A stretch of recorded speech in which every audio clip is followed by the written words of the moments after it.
कहानी की शुरुआत में हम एक आदमी को देखते हैं जो बहुत ही डरावने सहरा के बीचों बीच बड़ी मुश्किल से अपनी लाइफ स्पेंड कर रहा था। लेकिन वहीं पर ये अचानक से अपने सामने कुछ लोगों को आता देखते गाड़ी में बैठकर वहां से चला जाता है, क्योंकि ये टाइम वार के बाद का था जहाँ पर जिंदगी गुजारना बहुत ही मुश्किल होने के साथ साथ आसान कुछ भी नहीं था। और यहाँ के लोग वार को ही पसंद करते थे, जिन्होंने अब उस आदमी को भी पकड़ लिया था। और अब बारी थी वापस सेटल जाने की, जहाँ पर ये लोग अपने राजा के साथ रहते थे। लेकिन इस सबसे पहले वो मैक्स के बाल काटने के बाद बॉडी पर कुछ लेटर्स भी लिख देते हैं, क्योंकि उसका ब्लड ओ पॉजिटिव था, जो वहां से निकलने की बहुत कोशिश करता है। लेकिन इस सबसे काम नहीं बनता, क्योंकि सिटीजन के सभी लोग बहुत ही पावरफुल होने के साथ साथ मौत से तो बिल्कुल भी नहीं डरते थे। अब इस सब के बाद हमारा सीन कुछ टाइम आगे शिफ्ट होता है, जहाँ पर सिटीजन का राजा इमोर्टन जो अपनी एक टीम को फ्यूल लेने के लिए भेज रहा था, जिसकी अपनी हालत तो थी बहुत खराब, लेकिन हालात बच्चों के भी कुछ अच्छे नहीं थे। जिन सभी के सभी को सांस लेने की बीमारी थी, जिससे वो सेट करने की बहुत कोशिश करते हैं, लेकिन इस सबसे काम नहीं बनता, क्योंकि सिटीजन के करीब बहुत से लोग भी रह रहे थे जिन्हें इमोर्टन जो बिल्कुल भी पानी नहीं देता था, और जितना देता वो भी कुछ खास नहीं था। जिनकी टीम लीडर फ्यूरियोसा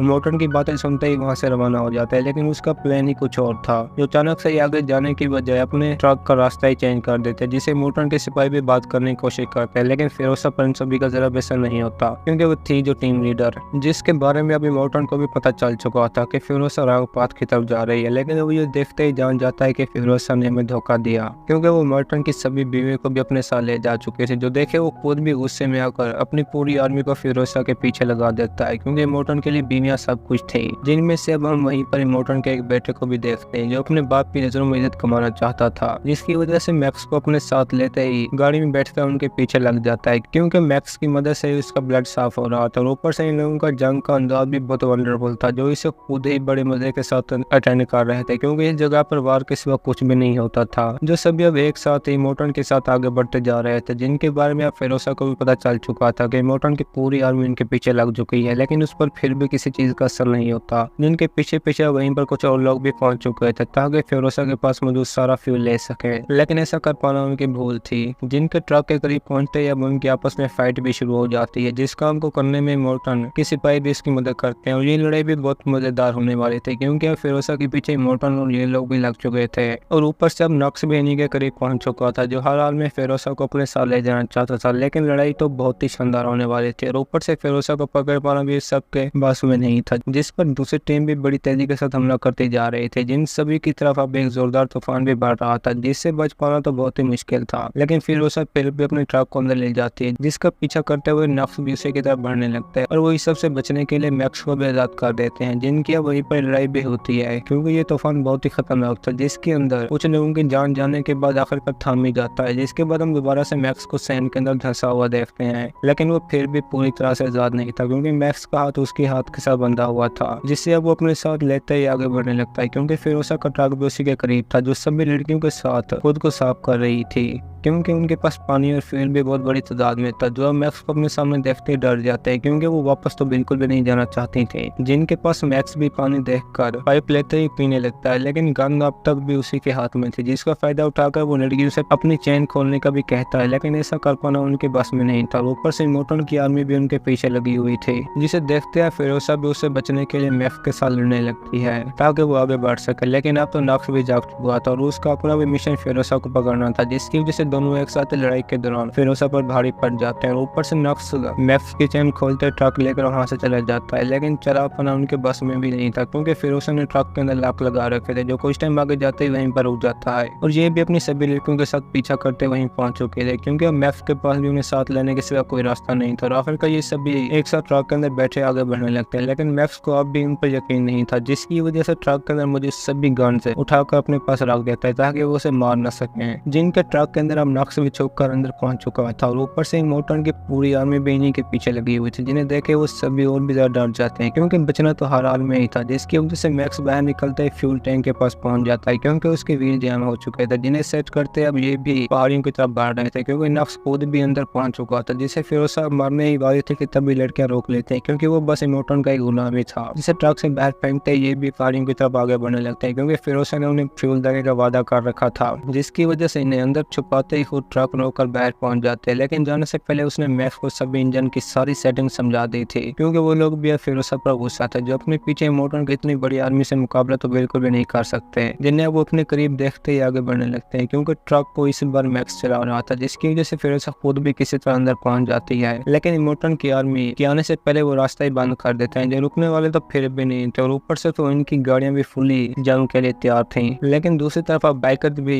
फिरोसा पर हमला कर देते हैं, जो आखिर में तो ट्रक पर आग भी लगा देते हैं। लेकिन फिरोसा बड़ी चालाकी के साथ उसे खत्म करते ही आगे की तरफ बढ़ने लगती है, जिनके पीछे पीछे अब इमोटन भी पहुंच चुका था, जिसे फिरोसा की तरफ निशाना बुलाता देखते ही लड़की सामने आ जाती है, क्योंकि वो अपने बच्चे की माँ को बिल्कुल भी नहीं नुकसान पहुंचाना चाहता था, जिसकी वजह से करीब जाते ही नफ्स को उन्हीं की तरफ फेंक देता है ताकि वो फिरोसा को मारकर बदला ले सके, जिनका अब उसी वक्त लाभ फेंकने से स्टीयरिंग भी टूट चुका था और ऊपर से तो एक लड़की भी नीचे गिर चुकी थी, जो ऐसा चाहते तो बिल्कुल भी नहीं थे, लेकिन आगे भी बढ़ना था। जिसके बाद इमोटन को और भी गुस्सा आ जाता है, क्योंकि लड़के की जान जाने के साथ साथ बच्चा भी मर चुका था, जिसका कहते वो अपनी पूरी आर्मी के अंदर उसका ऐलान कर देता है, क्योंकि इस बार इमोटन का बेबी भी फुल्ली नॉर्मल था, जिसके बारे में मैक्स और फिरोसा बिल्कुल भी नहीं जानते थे, जो बस आगे बढ़ते जा रहे थे, क्योंकि फिरोसा इन्हें ग्रीनलैंड की तरफ ले जा रही थी, जहाँ पर वो पैदा हुई, क्योंकि अब नक्श भी इन्हीं का साथी बन चुका था, जिससे एहसास हो गया था कि फिरोसा एक सच्ची वुमन है, जो अब आगे बढ़ते ही एक दलदल के अंदर पहुंच जाते हैं और बाई चांस उनका ट्रक भी उसी के अंदर धंस जाता है, जिसे निकालने के लिए ये कोशिश भी बहुत करते हैं, लेकिन काम नहीं बनता, क्योंकि वो जगह बहुत ही गीली थी, जिसके अंदर खुद इमोटन की आर्मी भी धंसे हुए थे। तो वहीं दूसरी तरफ फिरोसा भी बहुत मुश्किल में थी, जिनकी अब नक्श भी मदद कर रहा था, क्योंकि उनके पीछे एक और गाड़ी भी लगी हुई थी, जिसे फिरोसा नक्श की मदद से वहीं पर ही ब्लास्ट कर देती है, लेकिन वो हार फिर भी नहीं मानता। नक्श खुद भी अब ट्रक को चेन के साथ बांध कर पेड़ से अटैच कर देता है, जो ऐसा करते कामयाब भी हो जाते हैं, लेकिन ट्रक को बाहर निकालते ही मैक्स फ्यूल का एक टैंक लेकर गाड़ी की तरफ चला जाता है ताकि वो उसे तबाह कर सके, जिसे करने में वो कामयाब भी हो जाता है और आखिरकार सभी गन साथ लेते हुए ट्रक के अंदर बैठे आगे बढ़ने लगते हैं, जिनके सामने की मंजर ही कुछ और थे और ये भी आखिरकार आगे बढ़ते टावर के सामने पहुंच जाते हैं, जहाँ पर एक औरत मदद मांग रही थी, जो देखे फिरोसा तो उसी की तरफ ही बढ़ने लगती है, लेकिन मैक्स को यकीन था कि ये हमारे लिए एक चाल है, जिसे देखने के लिए फिरोसा बाहर निकलते उन्हें अपने बारे में सब कुछ बता देते कि मैं ग्रीनलैंड अब मैनी गवर्नमेंट से आई हूँ। तो ये सुनते ही एक साथ इकट्ठी हो जाते हैं, क्योंकि वो सभी थी फिरोसा के अपने कबीले की औरतें, जिनसे ग्रीनलैंड का पूछते वो खुद भी हैरान हो जाते हैं, क्योंकि ग्रीनलैंड वही जगह थी जहाँ पर अब दलदल बनी हुई थी, जिसे सुनते फिरोसा के होश ही उड़ जाते हैं, क्योंकि वो इतनी मुश्किल से यहाँ पर पहुंची थी, जिसकी वजह से रात होते ही यहाँ से आगे एक जगह पर जाने का सोचते हैं, क्योंकि उनमें से एक औरत के पास हर किस्म के सीड भी थे ताकि वो पानी ढूंढते ही उन्हें उगा सकें, जिसमें आगे बढ़ने के लिए वो मैक्स को भी अपने साथ चलने का कहती है, लेकिन वो मना ही कर देता है, क्योंकि वो जानता था कि आगे जाना बिल्कुल ही फजूल है। जिसे सुबह होते ही ये एक बैग देकर रवाना हो जाते हैं, लेकिन उसे भी एक आइडिया आ चुका था, जिसकी वजह से बैग लेते ही दोबारा से फिरोसा के सामने पहुंच जाता है और उसे अपने साथ वापस सिटिडल चलने को कहता है, क्योंकि सिटिडल एक ऐसी जगह थी जहाँ पर खाना पानी और बाकी भी सब कुछ था और वो एक ही सूरत में उस पर कब्जा कर सकते हैं कि अगर इमोशन को मार दें, जिसका सुनकर बाकी भी उसकी बात मान जाते हैं, क्योंकि ये एक जबरदस्त आइडिया था, जिस पर हमला करते ही अब सभी एक साथ ट्रक के अंदर बैठे आगे बढ़ने लगती हैं, जिन्हें मॉर्टल खुद भी सिटिडल जाता हुआ देख लेता है और इसी के साथ पूरी आर्मी उनके पीछे लग जाती है, जिसे देख ये डरे हुए तो बहुत ही थे, लेकिन इस काम को भी पूरा करना था, जो अब दूसरे इंजन को चलाने के लिए नफ्स को नीचे भेज देते हैं, जिसके बारे में मैक्स सुनते ही करीब जाकर काटने लगता है, लेकिन स्पीड कम होने की वजह से उनका खतरा भी बढ़ता जा रहा था और उसी वक्त लड़ाई में बूढ़ी औरत की भी मौत हो जाता है, जिसे देख सभी बहुत ही परेशान थे, क्योंकि वो इमोटन की आर्मी से घिर चुके थे, क्योंकि ये लड़ाई थी ही इतनी इंटरेस्टिंग, जिसमें अब फिरोसा सामने मैक्स को गिरता देखते ही कटे हुए हाथ के साथ पकड़ लेते हैं, जिससे उसे तकलीफ तो बहुत ही हो रही थी, लेकिन छोड़ती फिर भी नहीं, हालांकि एक आदमी तो उसे चाकू भी मार देता है, जिसे देखते ही अब नक्श भी इंजन सेट कर चुका था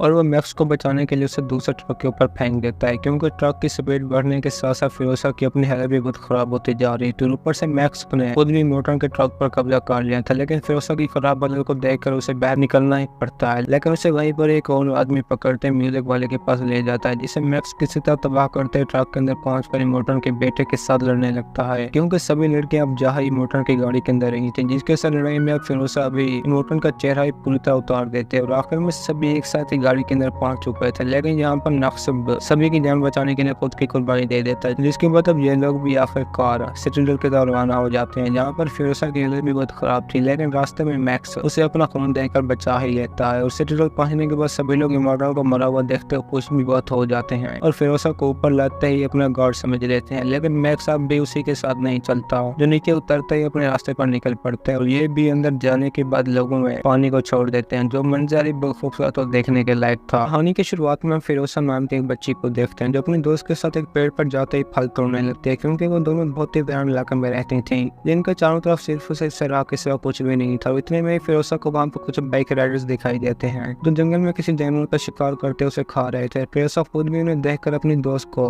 वहीं छोड़ते बाइक्स के पास पहुंच जाते हैं, क्योंकि ये लोग बहुत ही ज्यादा खतरनाक थे, जिसकी वजह से फिरोसा इनके करीब जाते ही बाइक्स का फ्यूल पाइप काट देते देती है ताकि वो इस जगह से वापस न जाए। जिसे ऐसा करते एक आदमी वहीं पर देखते ही पकड़ लेता है, लेकिन इसी बीच वो खुद की जान बचाने के लिए एक सीटी भी बजा देते हैं, जिससे कबीले में ठहरी उसकी मोम सुनते ही एक घोड़ा लेकर जंगल की तरफ भागने लगते हैं। लेकिन तब तक वो सभी राइडर्स भी अपनी बाइक पर बैठे भाग चुके थे, जिनको जाता देखते फिरोजा के दोस्त भी मोम को बताकर वहीं पर जाने का कहते हैं, लेकिन बाइक पर होने की वजह से उनकी स्पीड भी बहुत ज्यादा थी, जिनमें से उसकी मोम एक को मारते वहीं पर ही गिरा देती है, क्योंकि उसे भी बाइक की बहुत ज्यादा जरूरत है। जिससे वो लेते ही दोस्त को वहीं छोड़ते अपनी बेटी को बचाने के लिए चले जाते, जो कि अब होश में आने के बाद बहुत ही ज्यादा डरी हुई थी, क्योंकि ये सभी राइडर्स उसे अपने साथ लेते डेजर्ट के बीचों बीच जा रहे थे। वो खुद भी उन्हें देखकर अपनी बाइक का फ्यूल पाइप काट देती है, जिनके पीछे अब तक भी उसकी मोम लगी हुई थी, और वो एक एक करते इन्हें मारते भी जा रहे थे। लेकिन आखिरकार ये सभी अपने दोस्त की बाइक का सामान लेकर आगे बढ़ने लगते हैं, क्योंकि इस जगह पर इंसानों का जीना बहुत ही मुश्किल था, और ऊपर से फिरोजा के पाइप काटने से बाइक भी रुक चुकी थी, जिससे अब वो सेट करने ही लगते हैं कि इसी बीच वो खुद एक चाकू की मदद से रस्सी काट कर भागने लगती है, और ये दोनों भी उसे छोड़ने वाले नहीं थे, जिनमें से एक अपनी बाइक चलाते ही फिरोजा को पकड़कर अपने साथ कबीले ले जाता है, जिसे दूर ठहरी उसकी मोम भी देख रही थी, लेकिन वो रातों तक कुछ भी नहीं कर सकती थी। जिसके बाद वो आदमी भी फिरोजा को अपने साथ लेकर कबीले में एंटर होते ही वहाँ पर भी सभी लोगों को इस बारे में बता देता है, क्योंकि वो एक बहुत ही हेल्दी लड़की थी, जिससे अब ये साथ लेते ही अपने लीडर के पास ले जाते हैं, क्योंकि ये सभी एक ऐसी जगह ढूंढ रहे थे जहाँ पर अपनी लाइफ अच्छे तरीके से गुजार सके, और इनके पास खाने पीने की भी बहुत ज्यादा कमी थी, जो सिर्फ और सिर्फ फिरोजा के बताने से ही पूरी हो सकती थी, क्योंकि वो भी अपनी मॉम के साथ ग्रीनलैंड ऑफ मैनीगोमन में रह रही थी, जिसके बारे में अब ये सभी बैक साइडर भी जानने की कोशिश करते हैं। लेकिन फिरोजा उन्हें एक भी चीज के बारे में नहीं बताती, जिसके बाद डिमेंटस उसे एक कैंप में ले जाने का कहता है ताकि वो आराम कर सके, और वो उसे 3 गार्ड भी देता है, जिनमें से एक लड़की भी शामिल है, ताकि कबीले में कोई भी उसे तंग न कर सके। जिनके बीच अब वहीं पर तूफान आता है, मॉम फायदा उठाकर फिरोजा के पास पहुंच जाते हैं। वो एक लड़की के साथ बाकी सभी गार्ड को भी मार देती है, क्योंकि उसने मॉम से माफी मांग ली थी, जिसके बाद ये दोनों भी एक साथ बाइक में बैठे आगे बढ़ने लगते हैं, जिनके पीछे अब डिमेंटस की पूरी फौज भी लग चुकी थी, क्योंकि इन्होंने जिस लड़की को छोड़ा था वो खुद ही इस सब के बारे में डिमेंटस को बता देती है, जो फिरोजा की मॉम पर आग से हमला भी करते हैं, लेकिन वो किसी तरह अपनी जान बचाते ही आगे बढ़ने लगती है, जिनके पीछे अब भी बहुत से लोग लगे हुए थे। मॉम भी किसी तरह अपनी बेटी को बचाना चाहते थे, जिसकी वजह से फिरोजा को बैग देते ही वहाँ से जाने का कहते हैं, जो पहले तो मना कर देते लेकिन आखिर में अपनी मॉम की बात मानते वहाँ से चली जाती है, जिससे हम डिमेंटस के साथ ही पकड़ते ही बहुत बेरहमी के साथ टॉर्चर करने लगते हैं, क्योंकि उनकी तादाद भी बहुत ज्यादा थे। मॉम अकेली उनसे लड़ भी नहीं सकती थी, जिसे फिरोजा खुद भी देखने के बाद वापस पहुंच जाती है, लेकिन ये उसकी सबसे बड़ी गलती थी, जिसकी आंखों के सामने डिमेंटस मॉम को मार देता है। लेकिन वो फिर भी उन्हें ग्रीनलैंड के बारे में नहीं बताते, क्योंकि मॉम ने आखिरी टाइम फिरोजा को पेड़ का एक बीज दिया था, ताकि वो जहाँ पर भी रहे इसे उगाकर ग्रीन ट्री बचा सके। जिसके बाद हम अगले सीन में फिरोजा को एक कैदी की हालत में देखते हैं, जहाँ पर डिमेंटस उसकी आंखों के सामने लोगों को एक दूसरे के साथ लड़ाकर मरवा रहा था, ताकि वो एक दूसरे को मारकर अपनी जान बचा सके। और वो इसी बीच ही फिरोजा को अपना एक बेर भी दे देता है, ताकि वो लोगों को मारता देखकर डर न जाए। इसी के साथ इन्हें अब आगे जाते को इलाके के बारे में भी पता चल जाता है, जहाँ पर समय नाम का एक आदमी राज करता था, और उसके पास भी खाने पीने के सिवा लड़ने के लिए पूरी एक आर्मी भी मौजूद थी, जिसको सुनकर डिमेंटस भी अपनी पूरी फौज लेकर उसकी तरफ रवाना हो जाता है, क्योंकि उसके पास इस सब के अलावा अपना गैस फार्म और बुलेट्स फार्म भी मौजूद था। दिन तक पहुंचने के लिए फिरोजा रास्ते में एक ग्रीनलैंड तक जाने का रास्ता अपने हाथ पर बना लेती है, ताकि वो इन लोगों से ज्यादा होते ही वापस ग्रीनलैंड जा सके। जिन्हें सुबह होने के बाद वहाँ का एक आदमी मिलता है, जिसे ये सभी अपने साथ लेते आखिरकार सिटाडेल में पहुंच जाते हैं, जहाँ पर समय के बहुत सारे बच्चे भी शामिल थे, क्योंकि वो लड़कियों को पकड़ते ही उनसे बेबी बॉर्न कराता, लेकिन एक बार भी उसका नॉर्मल बच्चा पैदा नहीं हुआ, जिसको जन्म देने की कोशिश वो अब तक भी जारी रखता है, क्योंकि उसे पैदा होने वाले सभी बच्चों को सांस की बीमारी होती थी, जिससे डिमेंटस भी नीचे ठहरा बातें करने लगता है, क्योंकि इनके पास भी हर तरह की फैसिलिटी मौजूद थी, जिसकी वजह से वो समय को बहराता देखते ही सभी लोगों को पानी देने का कहता है, ताकि वो भी अपनी लाइफ अच्छे तरीके से गुजार सके। लेकिन समय ऐसा बिल्कुल भी नहीं करना चाहता था, क्योंकि उसके अपने पास भी पूरी एक आर्मी मौजूद थी, जिसको ऑर्डर देते ही सभी एक साथ डिमेंटस की फौज पर हमला कर देते हैं, और इस जंग में उसे बहुत ही बुरी तरह हार का सामना करना पड़ता है, जिसके अंदर वो बहुत ही मुश्किल से अपनी जान बचाते बाहर निकल जाता है। लेकिन वो रुकने वाला फिर भी नहीं था, जिसकी नजर अब समय के गैस फार्म पर थी, और वो करता भी ऐसा ही है, क्योंकि यहाँ पर समय के भाई का राज था, जिसके अंदर वो एक प्लेन की मदद से किसी तरह फ्यूल टैंकर के अंदर अपने आदमी छुपाते ही पहुंच जाता है, और वो भी बड़ी चालाकी के साथ गेट पर मौजूद सभी आदमी को मारते उसे खोल देते हैं, जिससे डिमेंटस की पूरी आर्मी को अंदर आने का रास्ता मिल जाए। वो सुबह होते ही इस खबर को समय तक पहुंचा देते हैं, जो था तो बहुत ज्यादा गुस्से में, लेकिन फिर भी कुछ नहीं कर सकते, क्योंकि इन सभी के लिए फ्यूल बहुत ही जरूरी था, जिसके बारे में डिमेंटस इनके पास आते ही बताने लगता है, जिसके साथ समय का भाई भी मौजूद था, और आखिर में वो समय से अपनी डील भी करने वाले, क्योंकि इनके पास खाने पीने की बहुत ज्यादा कमी थी। जो अब समय को आधे फ्यूल टैंक के बदले फुल टाइम खाने पीने का देने का कहता है, और उसके पास भी ये शर्त मानने के सिवा कोई और रास्ता नहीं था। लेकिन इसी बीच उसकी नजर फिरोजा पर भी पड़ जाती है, क्योंकि वो उसके साथ भी बड़ा होने के बाद अपने बच्चे पैदा करना चाहता था, जिसे डिमेंटस समय का कहते ही दे देता है, क्योंकि वो उसके कोई भी काम के नहीं थे। जिसे वहीं पर ही उसके आदमी साथ लेते बाकी बीवियों के पास पहुंच जाते हैं, जो सभी फिरोजा को देखते ही बहुत खुश हो जाते हैं। लेकिन वो भी यहाँ से बाहर निकलना चाहती थी, जिसकी वजह से रात होते ही अपने सर के सारे बाल काट कर सो जाती है।